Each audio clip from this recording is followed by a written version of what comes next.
அமைதி அருளும் இறைவா, உம்மை போற்றுகின்றோம்.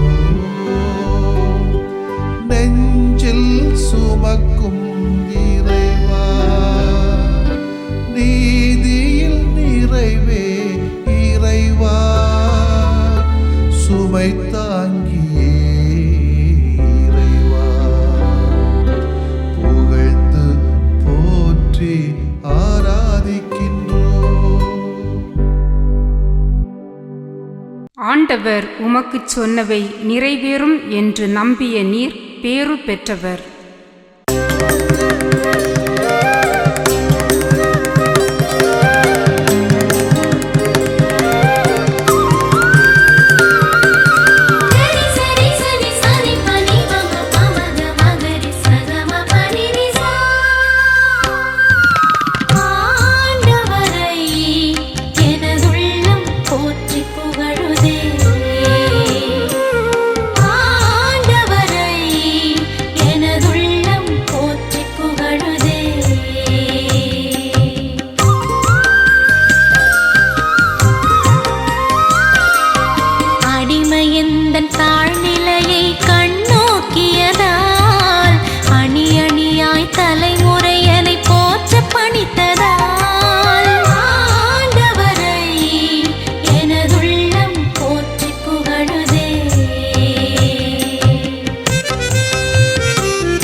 செருக்கு உடையவரை சிதறச் செய்ததால், உரிமை மறுக்கும் வலியவரை தூக்கி எறிந்ததால், ஆண்டவரை எனதுள்ளம் போற்றி புகழுதே.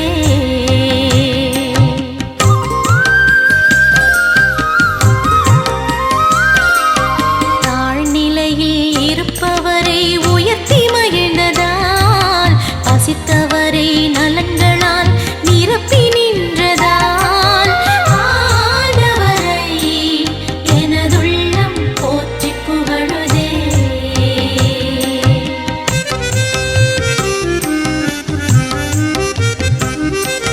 செல்வரை வெறுக்கையராய் அனுப்பி வைப்பதால், சொன்ன வாக்கின் வழியினிலே கருணை கொள்வதால், ஆண்டவரை எனதுள்ளம் போற்றி புகழுதே.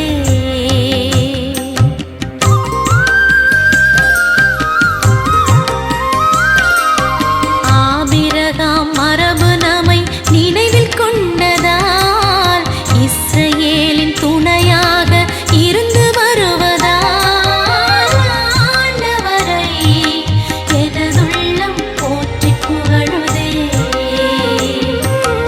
ஆண்டவரை எனதுள்ளம் போற்றி புகழுதே.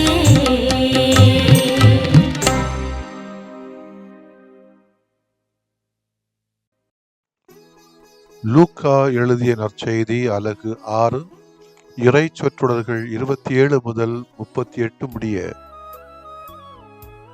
அக்காலத்தில் இயேசு தம் சீடரை நோக்கி கூறியது, நான் சொல்வதை கேட்டுக்கொண்டிருக்கும் உங்களுக்கு கூறுகிறேன், உங்கள் பகைவரிடமும் அன்பு கூறுங்கள், உங்களை வெறுப்போருக்கு நன்மை செய்யுங்கள், உங்களை சபிப்போருக்கு ஆசி கூறுங்கள், உங்களை இகழ்ந்து பேசுவோருக்காக இறைவனிடம் வேண்டுங்கள். உங்களை ஒரு கன்னத்தில் அறைபவருக்கு மறுகன்னத்தையும் திருப்பி காட்டுங்கள். உங்கள் மேலுடை எடுத்துக்கொள்பவர் உங்கள் அங்கியையும் எடுத்துக்கொள்ள பார்த்தால் அவரை தடுக்காதீர்கள். உங்களிடம் கேட்கும் எவருக்கும் கொடுங்கள். உங்களுடைய பொருட்களை எடுத்துக்கொள்வரிடமிருந்து அவற்றை திருப்பி கேட்காதீர்கள். பிறர் உங்களுக்கு என்ன செய்ய வேண்டும் என்று விரும்புகின்றீர்களோ அதையே நீங்களும் அவர்களுக்கு செய்யுங்கள். உங்களிடம் அன்பு செலுத்துவரிடமே நீங்கள் அன்பு செலுத்தினால் உங்களுக்கு வரும் நன்மை என்ன? பாவிகளும் தங்களிடம் அன்பு செலுத்துவரிடம் அன்பு செலுத்துகின்றார்களே, உங்களுக்கு நன்மை செய்கின்றவர்களுக்கே நீங்கள் நன்மை செய்தால் உங்களுக்கு வரும் நன்மை என்ன? பாவிகளும் அவ்வாறே செய்கின்றார்களே. திரும்ப பெற்றுக்கொள்ளலாம் என எதிர்பார்த்து நீங்கள் கடன் கொடுத்தால் உங்களுக்கு வரும் நன்மைதான் என்ன? ஏனெனில் முழுவதையும் திரும்ப பெற்றுக்கொள்ளலாம் என்னும் நோக்குடன் பாவிகளும் பாவிகளுக்கு கடன் கொடுக்கின்றார்களே. நீங்கள் உங்கள் பகைவரிடமும் அன்பு செலுத்துங்கள், அவர்களுக்கு நன்மை செய்யுங்கள், திரும்ப கிடைக்கும் என எதிர்பார்க்காமல் கடன் கொடுங்கள். அப்போது உங்கள் கைமாறு மிகுதியாய் இருக்கும், நீங்கள் உன்னத கடவுளின் மக்களாய் இருப்பீர்கள். ஏனெனில் அவர் நன்றி கெட்டோருக்கும் பொல்லாதோருக்கும் நன்மை செய்கிறார். உங்கள் தந்தை இரக்கமுள்ளவராய் இருப்பது போல நீங்களும் இரக்கமுள்ளவர்களாய் இருங்கள். பிறர் குற்றவாளிகள் என தீர்ப்பு அளிக்காதீர்கள், அப்போதுதான் நீங்களும் தீர்ப்புக்கு உள்ளாக மாட்டீர்கள். மற்றவர்களை கண்டனம் செய்யாதீர்கள், அப்போதுதான் நீங்களும் கண்டனத்துக்கு ஆளாக மாட்டீர்கள். மன்னியுங்கள், மன்னிப்பு பெறுவீர்கள். கொடுங்கள், உங்களுக்கு கொடுக்கப்படும். அமுக்கி குலுக்கி சரிந்து விழும்படி நன்றாய் அளந்து உங்கள் மடியில் போடுவார்கள். நீங்கள் எந்த அளவையால் அளக்கிறீர்களோ அதே அளவையால் உங்களுக்கும் அளக்கப்படும். ஆண்டவரின் அருள்வாக்கு. இறைவா உமக்கு நன்றி. அன்புக்கினிய சகோதரிகளே, சகோதரிகளே, திரும்ப கிடைக்கும் என்ற எதிர்பார்ப்புடன் தான் நாம் அனைத்தையும் பல பேர் செய்து கொண்டிருக்கிறோம். நான் இப்பொழுது உதவி செய்தால் அவன் எனக்கு அல்லது அவன் எனக்கு உதவி செய்யணும், நான் இவ்வளவு கொடுத்தேன்னா எனக்கு அவ தரணும், நான் இப்போ கூப்பிட்டேன்னா அவன் அல்லது அவன் என்னை கூப்பிடணும் கல்யாணத்துக்கோ எந்த சடங்குக்கோ. நாம் செய்கிற உதவி, நாம் காட்டுகிற அன்பு என அனைத்துமே திரும்ப கிடைக்கும் என்ற எதிர்பார்ப்புடன் தான் நாம் செய்கிறோம் என்பது சைக்கலாஜிக்கல் ஃபேக்டர் தான். திரும்ப கிடைக்காது என்று தெரிந்தால் நாம் திரும்ப திரும்ப பல முறை யோசிப்போம். அப்படி யோசிக்கும் நமக்கு மிகச்சிறந்த கட்டாய கல்வியாக வருகிறது இன்றைய நற்செய்தி வாசகம்.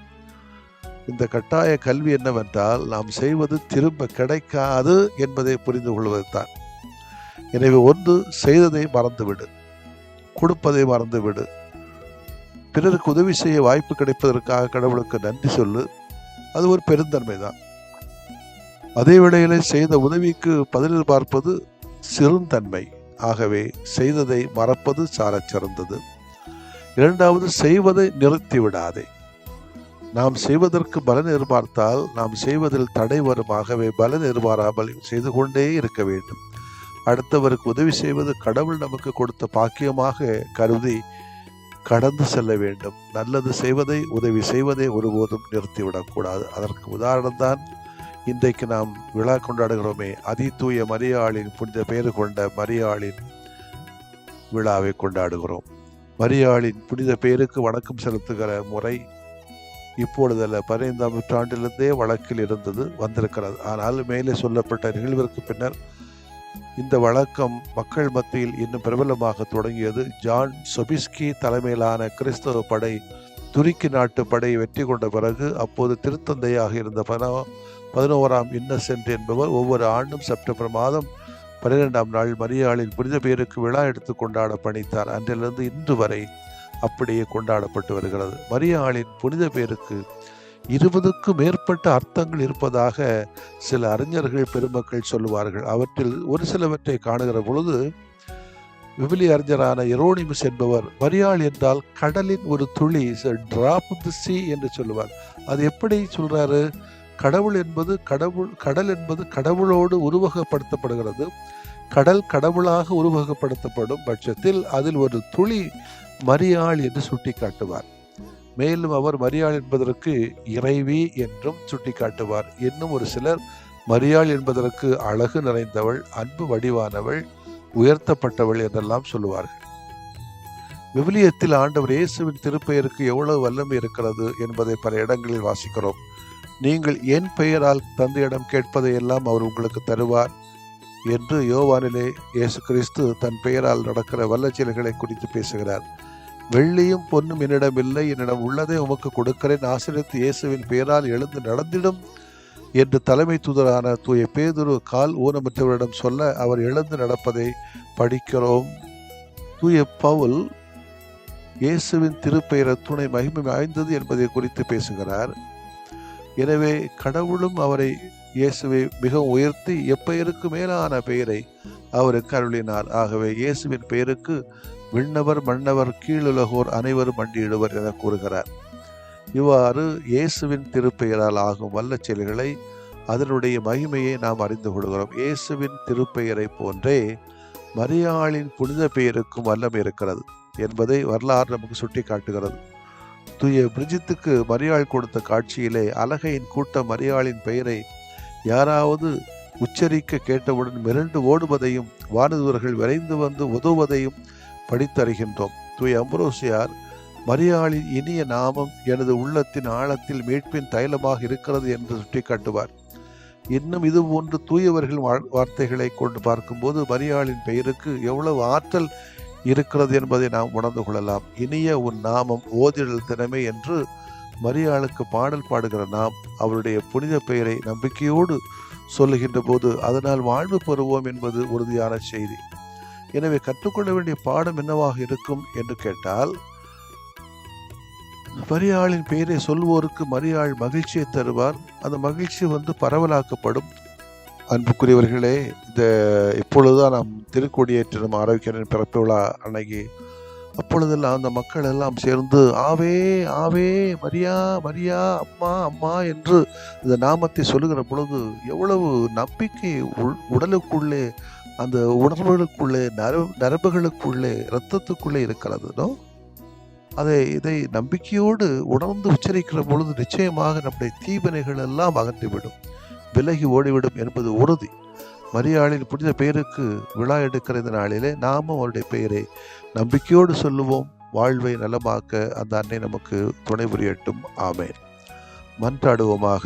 ஆண்டவரே இறைவா, உம்முடைய அன்பு தாயினுடைய நாமத்தை நாங்கள் தினமும் எங்களது வார்த்தையாலும் வாழ்வாலும் சொல்லி மகிழவும், நம்பிக்கையோடு எங்களது வாழ்க்கையை நகர்த்தவும் தேவையான ஆசீர்வாதங்களை உடைய தாயின் நாமத்தின் வழியாக தாரும். ஆண்டவரே, நீங்கள் அழுவீர்கள், புலம்புவீர்கள், அப்பொழுது உலகம் மகிழும்.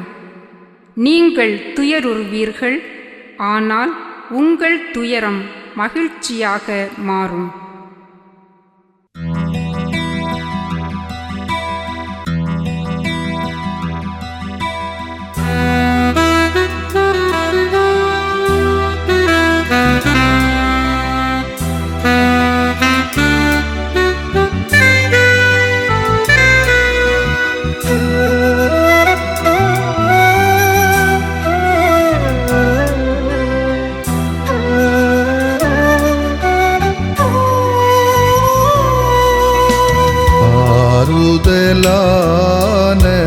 ஆண்டவரே, ஆதரவென்றும் எனக்கு நீரே. ஆறுதலான ஆண்டவரே, ஆதரவென்றும் எனக்கு நீரே.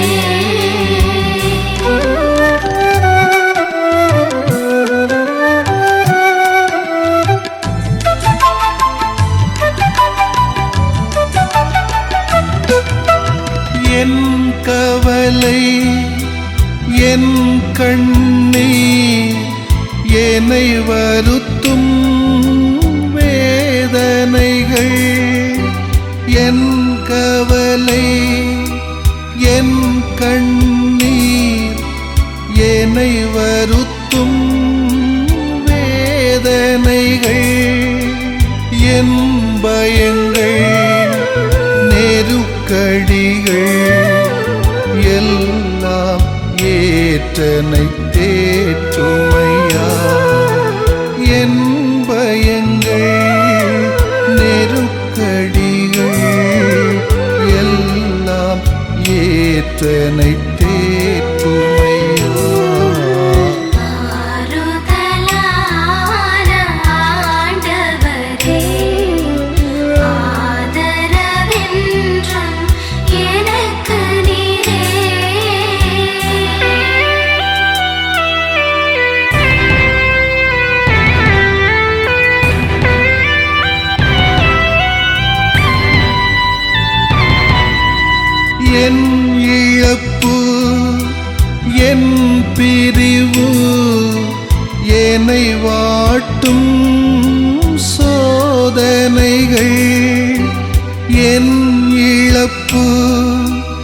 என் பிரிவு என்னை வாட்டும் சோதனைகள் என் பாவங்கள் மனப்பாரங்கள் எல்லாம் சுமந்தனை தாங்குமையா என் பாவங்கள் மனப்பாரங்கள் எல்லாம் சுமந்தனை தாங்குமையா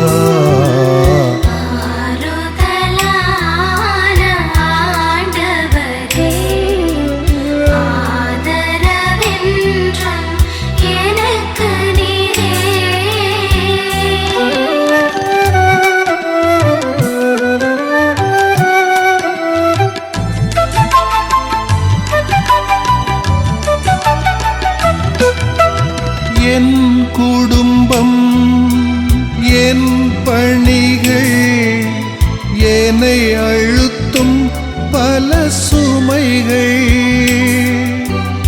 என் குடும்பம் என் பணிகள் என்னை அழுத்தும் பல சுமைகள் என் நோய்கள் கடன் துயர்கள் எல்லாம் பார்த்தென்னை நடத்துமையா என் நோய்கள் கடன் துயர்கள் எல்லாம் பார்த்தென்னை நடத்துமையா ஆறுதலான ஆண்டவரே ஆதரவென்றும் எனக்கு நீரே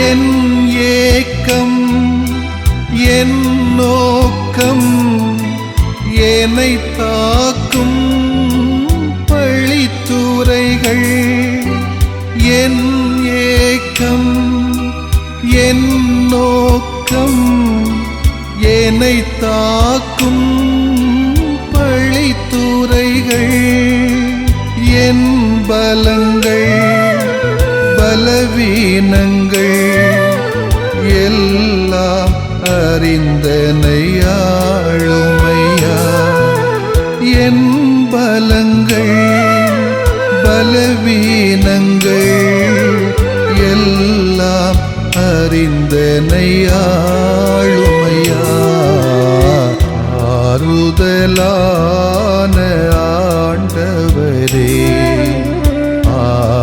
ஆதரவென்றும் எனக்கு நீரே ஆறுதலான ஆண்டவரே ஆதரவென்றும் எனக்கு நீரே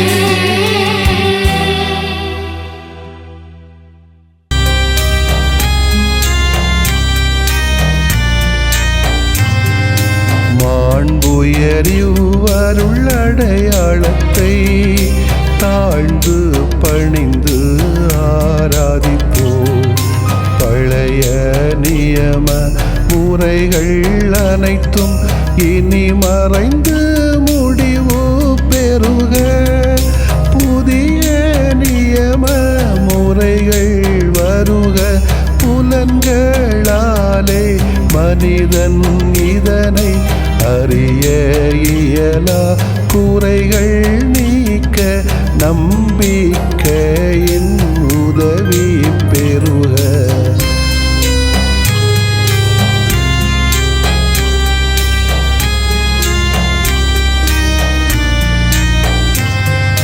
தந்தை அவர்க்கும் மகன் அவர்க்கும் புகழ்ச்சியோடு வெற்றியாக்கும் மீட்பின் பெருமை மாட்சிமையோடு வலிமை வாழ்த்து யாவுமாக இருவரிடமாய் வருகின்றவராம் தூய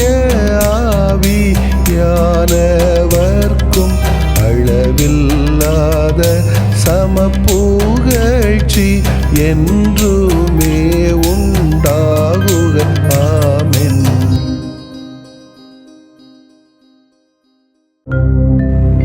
வானின்று அவர்களுக்கு அப்பமளித்தீரே, இனிமையெல்லாம் தன்னகத்தில் கொண்ட அப்பம் இதுவே. மன்றாடுவோமாக. இறைவா, இந்த வியப்புக்குரிய அல்வடையாளத்திலே உம்முடைய பாடுகளின் நினைவை எங்களுக்கு விட்டு சென்றீ. உம் திருவுடல் திருரத்தமாகியவற்றின் தூய மறைபொருளை வணங்கும் நாங்கள் உமது மீட்பின் பயனை இடைவிடாமல் துய்த்து உணர்ந்து மகிழ அருள்வீராக. தந்தையாகிய இறைவனோடும் தூய ஆவியாரின் ஒன்றிப்பில் இறைவனா என்றென்றும் வாழ்ந்து ஆட்சி செய்த உம்மை மன்றாடுகிறோம்.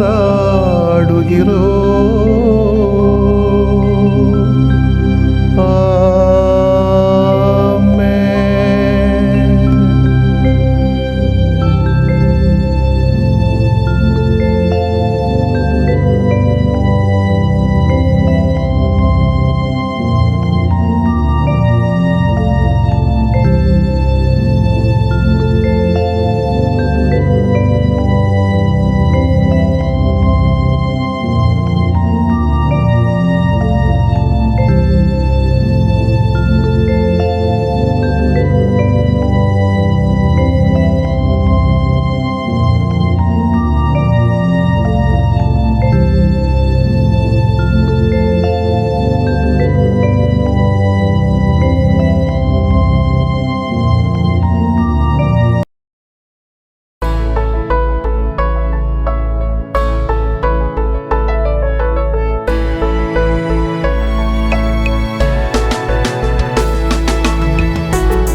அகிலத்தின் ஆதரவே,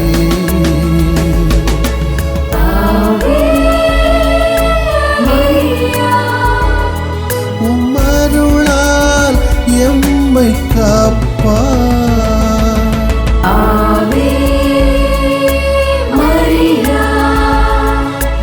அகிலத்தின் ஆதரவே,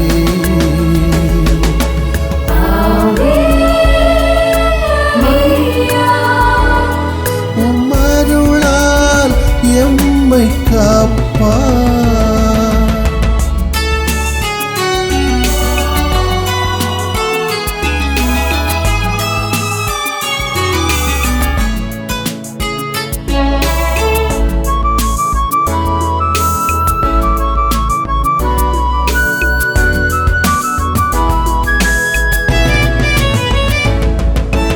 You said yes to God's intention to be the mother of Holy Redeemer.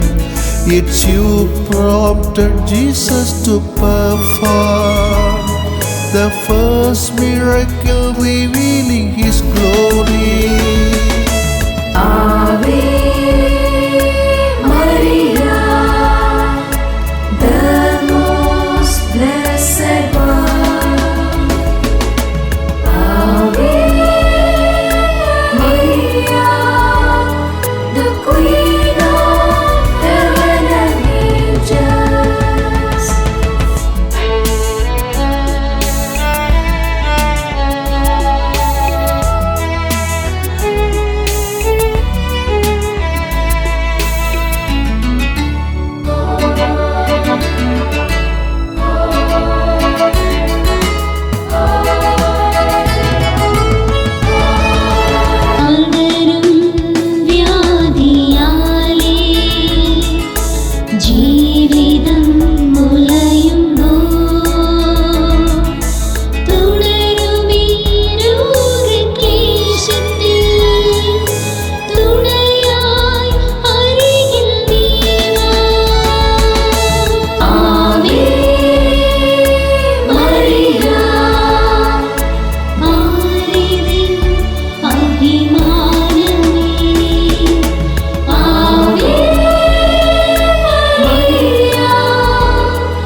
நேசவிழிகளா உலகை பாரம்மா, உள்ளம் பதரும் வேளையில் உயிர்கோடு உறவுக்கா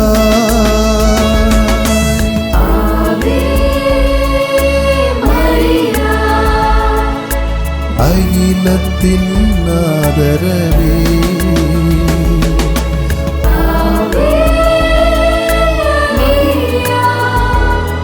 உம்மருளால் எம்மை காப்பா.